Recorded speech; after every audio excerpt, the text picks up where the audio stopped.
Hello and welcome to our YouTube channel learning and development centre. आज की हमारी video का टॉपिक है IELTS reading test. I am Tanveer Abbas और मैं आज आपको बताऊंगा कि आईएलटीएस रीडिंग का टेस्ट किस तरह से कंडक्ट होता है। एक ओवरव्यू इसके बारे में मैं आपको दूंगा। तो रीडिंग गाइस, जैसे नाम से ज़ाहिर है कि पढ़ना, आईएलटीएस में इंग्लिश लैंग्वेज को पढ़ना और पढ़कर समझना आईएलटीएस रीडिंग सेक्शन में सारा यही आता है। तो गाइस, इसमें जो टाइमिंग है यानी दुरानिया है इस पूरे टेस्ट का, वो 60 मिनट्स का है, यानी 1 घंटा दिया जाता है। इसके अलावा आपको अजाफी टाइम नहीं दिया जाता। जैसे मैंने अपनी पहली वीडियो लिसनिंग वाली थी जो, उसमें मैंने बताया था कि 10 मिनट्स आपको एक्स्ट्रा मिलते हैं अपने आंसर्स को ट्रांसफ़र करने के लिए, लेकिन इस सेक्शन में यानी रीडिंग के टेस्ट में आपको 60 मिनट्स मिलते हैं।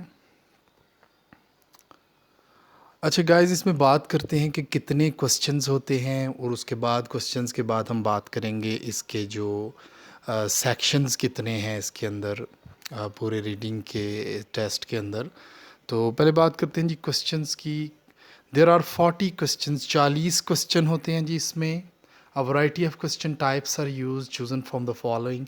मैं भी आपको बताता हूँ जी, एक पूरी वैरायटी होती है क्वेश्चंस की जो किस बिना पे चूज़ किए जाते हैं। तो पहली बात तो है मल्टीपल चॉइस क्वेश्चंस हो सकते हैं, यानी काफ़ी सारे जवाबात होते हैं, उनमें से एक आपने चूज़ करना होता है जो सही वाला है। टेक्स्ट को पढ़ने के बाद, यानी टेक्स्ट प्रोवाइड किया जाता है आपको, वो आपने पढ़ना है, देखना है उसको, और उसके बाद आंसर को टिक करना होता है। तो कैसे जी फॉर्मेट इसका, मल्टीपल चॉइस हो सकते हैं, आइडेंटिफाइंग इंफॉर्मेशन हो सकती है, मालूमात को की पहचान करनी होती है in the form of true false या नॉट गिवन, यानी उस टेक्स्ट में जो उसने आपको दिखाया है उसके मुताबिक ये मालूमात दुरुस्त है, गलत है या दी हुई नहीं हुई। तो उसके अकॉर्डिंग आप इसको टिक करेंगे, या जो आपका जो है वो आप लगाएंगे उसको। आइडेंटिफाइंग अ राइटर्स व्यूज़ और क्लेम्स, उसमें आप बताएंगे कि राइटर का क्या व्यू था इसके बारे में, या क्या क्लेम कर रहा है उसमें, या कर रहा है या नहीं, यस नो या नॉट गिवन, उसके मुताबिक आप आंसर करेंगे। मैचिंग इन्फॉर्मेशन होगी, इन्फॉर्मेशन को टेक्स्ट के अकॉर्डिंगली मैच करने के क्वेश्चंस दिए जाएंगे। मैचिंग हेडिंग्स, हेडिंग्स को मैच करने के हवाले से होंगे। Matching features, for example text के अंदर कोई खूबियाँ खामियाँ किसी चीज़ की बयान की गई हैं, तो आंसर के अंदर you have to match that features और characteristics with that. Matching sentence ending, sentence के एंडिंग्स पे जो चीज़ें हैं उनको मैच करना होता है। तो सेंटेंस कंप्लीशन के क्वेश्चन आ सकते हैं, फॉर एग्जांपल ब्लैंक्स आ सकती हैं, उनमें आपने उनको फिल करके आगे बढ़ना होता है। तो कुछ सैम्पल जो है वो मैं आगे चल के आपको स्लाइड्स में शो करूँगा कि किस तरह के वो क्वेश्चन होते हैं। समरी कंप्लीशन होती है जी, समरी एक दी है, टेक्स्ट को पढ़ने के बाद उस समरी को आपने कंप्लीट करना होता है। नोट कंप्लीशन है, उसके अलावा टेबल एक दिया है, टेबल कोई भी, तो उसको कंप्लीट करना होता है आपने। फ्लो चार्ट कंप्लीशन है, ये आगे स्लाइड्स में चीज़ें मौजूद हैं जी। डायग्राम को लेबल करें, शॉर्ट आंसर क्वेश्चंस भी हो सकते हैं। तो ये देखें जी गाइस, समरी। अब फॉर एग्जांपल ये मैं हाईलाइट करने लगा हूँ जी, देखें ज़रा। फॉर एग्जांपल ये पैसेज उन्होंने आपको दे देना उधर, ठीक है जी।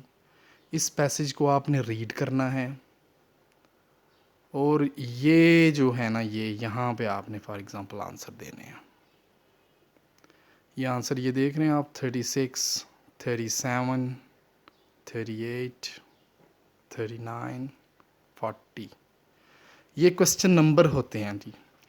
इनको आपने उस तरह से हल करना होता है। तो ये समरी टाइप क्वेश्चंस इस तरह से आते हैं, यानी पैसेज को पढ़ने के बाद आप इसको पढ़ेंगे और अकॉर्डिंग टू द टेक्स्ट आप इसका आंसर देंगे। या फिर ये देखें जी, ये है मैचिंग क्वेश्चंस का फॉर्मेट है। ये 14, 15, 16, 17, 18, 19, ये 14 से लेकर 19 तक क्वेश्चंस दिए गए हैं, और इनको आपने मैच करके टेक्स्ट के साथ आंसर करना होता है जी। ये एक और जी मैंने सैम्पल बनाया है, ये सेंटेंस कंप्लीशन का है। फॉर एग्जांपल देखिए, ये ब्लैंक्स दी हुई हैं ना, ये ब्लैंक्स को फिल करना होता है अकॉर्डिंग टू द टेक्स्ट। अच्छा, एज इट इज़ जो आप उधर टेक्स्ट में मौजूद नहीं होता, सिनोनिम्स हो सकते हैं, उनकी वोकैब आपकी इतनी डेवलप हो कि आप उसको उसके साथ मैच कर सकें और ढूंढ के लिख सकें। तो ये अलहदा टॉपिक है, इसकी जो टिप्स एंड ट्रिक्स हैं वो मैं आपको अलहदा वीडियोस में बताऊंगा। अभी तो आपको जो है वो ओवरव्यू देने की कोशिश की जा रही है कि आपको पता चल सके कि आइल्स रीडिंग टेस्ट होता किस तरह से है। तो गाइस, अगर हम इस रीडिंग टेस्ट के पार्ट्स की बात करें या सेक्शंस की बात करें, तो 3 सेक्शंस होते हैं जी इसमें, या 3 पार्ट्स होते हैं रीडिंग में। पूरे रीडिंग टेस्ट के 3 सब पार्ट्स हैं या 3 सेक्शंस हैं। तो अभी हम, चूंकि मैंने पहली वीडियो में आपको मॉड्यूल्स की जो वीडियो है मेरी प्लेलिस्ट में, आप चेक कर सकते हैं, उसको देख सकते हैं। 2 मॉड्यूल्स मैंने बताए थे आपको, academic reading and journal training. तो अभी हम चूंकि एकेडमिक की बात करें, तो एकेडमिक रीडिंग में जो है वो जो 3 सेक्शन मैंने बताए हैं, हर एक सेक्शन एक लॉन्ग टेक्स्ट पर मुश्तमिल होता है। यानी कि हर एक सेक्शन के अंदर एक लंबा सा एक पैराग्राफ दिया गया होगा या टेक्स्ट दिया गया होगा। वो टेक्स्ट अब वर्बल भी हो सकता है, नॉन वर्बल भी हो सकता है, उस पर बात करते हैं हम। टेक्स्ट और authentic and are taken from books, journals, magazines and newspapers. तो जो टेक्स्ट होगा वो बड़ा ऑथेंटिक होगा और लिया जाएगा बुक से, मैगज़ीन से या न्यूज़पेपर से लिया जाएगा। जो टेक्स्ट जिसको पढ़ के आपने क्वेश्चन के आंसर देने हैं ना, वो उस टेक्स्ट की बात हो रही है यहाँ पे।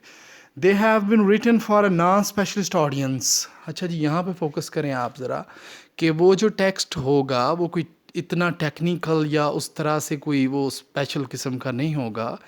एक कॉमन मेंटालिटी को मद्देनज़र रखकर वो जो टेक्स्ट है वो चूज़ किया जाता है कि हर बंदा, तकरीबन हर बंदा उसको जो है वो नो हाउ हो, वो उसको उसके मुताबिक कर सके।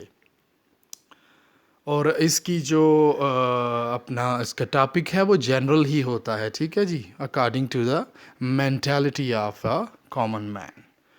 टेक्स्ट में contain non verbal material such as diagrams, graphs और इलस्ट्रेशन। जैसे मैंने आपको पहले बताया कि टेक्स्ट ज़रूरी नहीं है कि कोई अबारत हो, कोई लाइंस लिखी हों। उस टेक्स्ट के अंदर जो है डायग्राम्स भी हो सकती हैं, फ्लो चार्ट्स भी हो सकते हैं, ग्राफ्स भी हो सकते हैं, कुछ इलस्ट्रेशंस हो सकती हैं, शक्लें हो सकती हैं। If text contain technical terms, then a simple glossary is provided. अगर उसमें टेक्निकल टर्म्स यूज़ की गई हैं टेक्स्ट में, तो एक ग्लोसरी आपको ज़रूर प्रोवाइड की जाएगी in order to tackle that technical matters. जी गाइस, ये देखें नॉन वर्बल किस तरह से ऐड किए जाएंगे क्वेश्चन। तो ये एक फ़्लो चार्ट की एग्जांपल है, न्यूक्लियर एनर्जी, ये 20, 21, 22, 3, 24, 26 तक, यानी 25, 26 तक, यानी ये क्वेश्चंस हैं 20 to 26, इस तरह से इनको आंसर करना था। This is just an example of flow chart.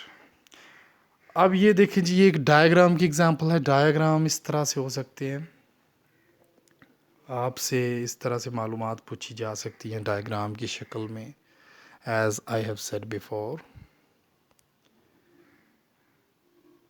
Ji guys, तो मार्किंग की बात कर लेते हैं, किस तरह से मार्किंग की जाती है इसमें। तो जैसे मैंने पहले बताया 40 क्वेश्चंस होंगे, तो 40 में जितने मार्क्स आप लेंगे उस हिसाब से बैंड स्कोर तश्कील दिए जाएंगे।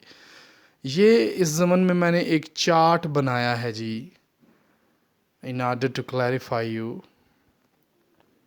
ये देखें जी, अगर 40 में से आपने 4 या 5 आंसर सही दिए हैं, जो कि बहुत कम हैं, तो आपके जो बैंड स्कोर होंगे वो 2.5 होंगे। अगर 6 से 7 ठीक किए हैं तो 3, 8 से 9 किए तो 3.5, 10 से 12 किए हैं तो 4, 13 से 15 4.5। इस तरह से आप देख सकते हैं। ये अच्छे बैंड स्कोर लेने के लिए 30 एटलीस्ट आपको ठीक करने पड़ेंगे। 40 में से 30 अगर आप ठीक कर लेते हैं तो you will get 7 band score which is very reasonable. और अगर आप इससे अच्छा एक्सेप्शनल करते हैं यानी 40 में से 40 या 39 लेते हैं तो you can get 9 band score which is very exceptional. इस जो टेबल है इसको गौर से देखें और अपने बैंड स्कोर, अपना जो आपका टारगेट है उस हिसाब से आप इसको सेट कर लें और उतरे आंसर को ठीक करने के लिए अपनी टिप्स एंड ट्रिक्स की मेरी आने वाली वीडियोस को देखें ताकि आप ये अपने स्कोर जो हैं वो हासिल कर सकें और अपनी मर्ज़ी का बैंड स्कोर ले सकें।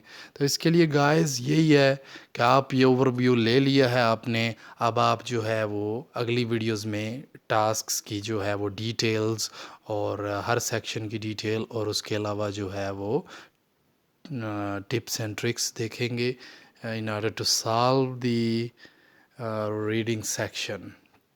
तो गाइस अब आपने करना क्या है, हमारे चैनल को सब्सक्राइब करना है और बेल आइकन को प्रेस करना है ताकि हमारी आने वाली वीडियोस बज़रिया नोटिफिकेशन आप तक पहुंच सके। अपना बहुत सा ख्याल रखिएगा और हमारे साथ जुड़े रहिएगा। अल्लाह निगहबान।